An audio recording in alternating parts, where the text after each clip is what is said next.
And time now for our daily focus report. And we look at the leading cause of death among French farmers, suicide.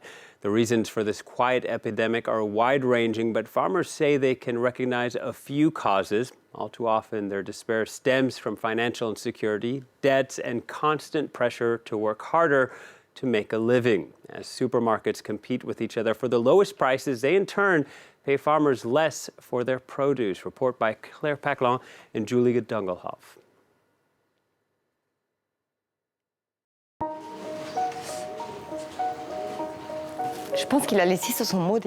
He left a note before he left us.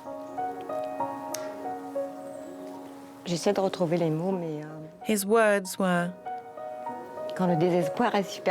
"When despair is greater than hope." I think that says it all. And he wrote, "The cows killed me."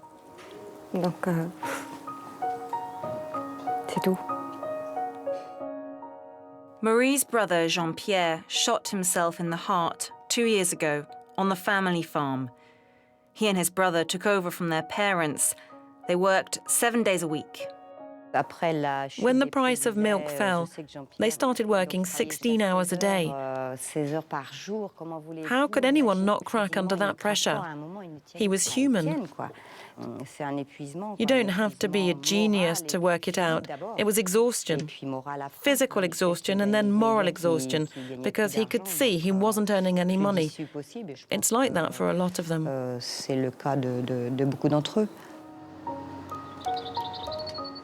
Jean-Pierre's tragic story is not uncommon. In France, every 2 days, a farmer commits suicide. Patrick MAURIN is trying to raise awareness about the high suicide rate among farmers. Ciao. A town councillor from a small village in southwest France, he's on a 540-kilometre solidarity walk to Brittany. 10 years ago, his best friend committed suicide. And since then, 10 more farmers from his village have taken their own lives. Us French need to support and help them. We need to remember they provide food for us. So we should look after them so that they can make a decent living.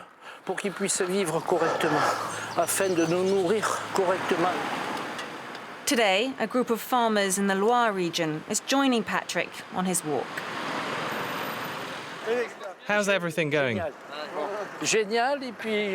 I can only thank you. It warms my heart. Have there been any suicides in your community recently? A year and a half ago, we had a big shock here at La Chevrolière. These fields are abandoned. The farmer who owned them committed suicide. The downward spiral is really fast. When a farmer is in despair, it often starts with financial problems. Then that leads to marital and family problems. Bills don't get paid and the debts pile up. Then it's a downward spiral into alcohol. Very quickly, everything can go very wrong.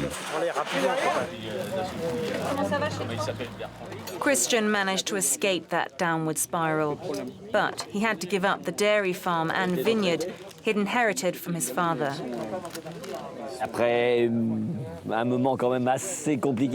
After a difficult time, I'd say 2 or 3 very difficult months, I made the decision that I had to stop before my business went into total ruin. It's possible that if things had got worse, I might have done something that would have caused my family a huge amount of pain.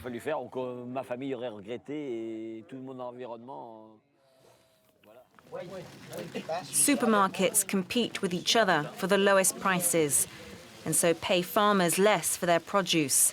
They then work harder, and many get into debt. The high suicide rate in the farming community is not new. This charity was set up 28 years ago. Across France, it supports 3,000 farming families. How many cases do you have at the moment? There's still the 80 or so cases we've been following for a couple of years. A lot of new ones. Every week a new family contacts us. From what farmers tell us, psychological suffering and suicide occur when there's a feeling of hopelessness. We recognise three main factors when it comes to mental health issues among farmers. The first is family and social pressure. There's responsibility on them to keep the farm and do as previous generations did. The second form of pressure is shame. They struggle to admit when they're in difficulty and ask for help. And the third form of pressure is the workload, the exhaustion. So it's like a pressure cooker. And after a while, it explodes.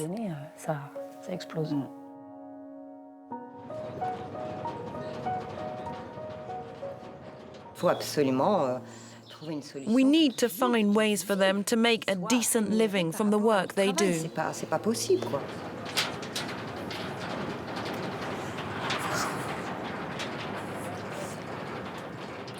Don't abandon us.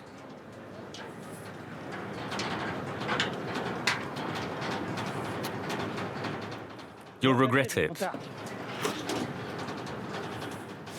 You don't realize the despair we're in.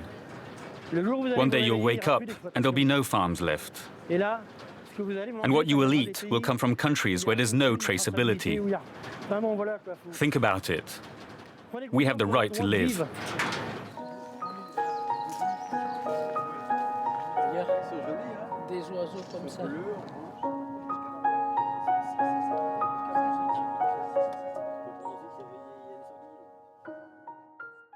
Well, for more on this issue, Claire Paccalin joins us on this at Morning Claire. You made this report along with Julie Dungelhoeff from our French channel, this report about the devastatingly high suicide rate among French farmers. Did you find that a lot of people you met were willing to talk about it openly? Not at first, no. In any situation, talking about suicide is obviously a very sensitive issue, but particularly from the farmers told us anyway, was that in their community, you're just brought up not to complain. You're brought up not to talk about your emotions. You're brought up to pretend that everything's okay. And there's also that element of shame. If the farm isn't working, having to admit that to the family or to people close by is a very embarrassing, shameful thing to do. You know, and many of the people that we spoke to, farmers in their mid-40s, you know, they took over their parents' farm, and in the 60s and 70s, it was the boom years and the farming industry was doing really well. Now they can't make the farm work. They're insecure financially, and that's a difficult thing to admit. We can take another listen now, actually, to Marie, whose brother Jean-Pierre committed suicide, and she talked to us a little bit about what it's like in the farming community when it comes to speaking about your emotions. We were brought up to be discreet. We were taught not to speak about our emotions, to hide how we feel, pretend everything is fine. And that's tragic. I think as human beings, we shouldn't be afraid to say, I failed. Very emotional testimony. Now, it's sad how widespread this is, but is that well known in France? It actually is well known in France. It is well known that the suicide rate among farmers is particularly high, and yet we're not seeing any lasting solutions at the moment. The walk that we joined, you can see the pictures there of the farmers in the Loire who were doing this solidarity walk. That was to raise awareness. And actually, during that walk, it wasn't a gloomy atmosphere. I think they felt that they could actually talk about it, and it was an opportunity for them to share their experiences. Because what's crazy is that everyone knows someone quite close to them who's committed suicide. Just talking to any farmer, they'll be, oh, yeah, there was someone he's on the farm a few kilometres away. Oh, yeah, there was someone who's down the road. Oh, actually, it might be someone who's even closer to home, someone within the family, a cousin, a brother, a husband, a son. It's very present in their community. So having the chance to talk about it during this walk, I think, was a good thing for many of them. And we were sitting down at lunchtime, having some baguettes, some pâté, even a bit of local wine. And we got talking to Christian, and he said to us, well, look, I face the stark choice of either I give up my father's dairy farm and vineyard, or I go into a dead end. And that's a scary situation for a lot of farmers because they were brought up to do this work. It's part of their upbringing, it's part of who they are. And many of them are now facing this decision. Either they stop or they just go into a complete dead end. All right, thank you very much, Claire. Claire Paccalin, our reporter behind that report. And you can find that on our website, along with the French one done by her colleague, Julie Dungelhoeff. That's on our website, France24.com.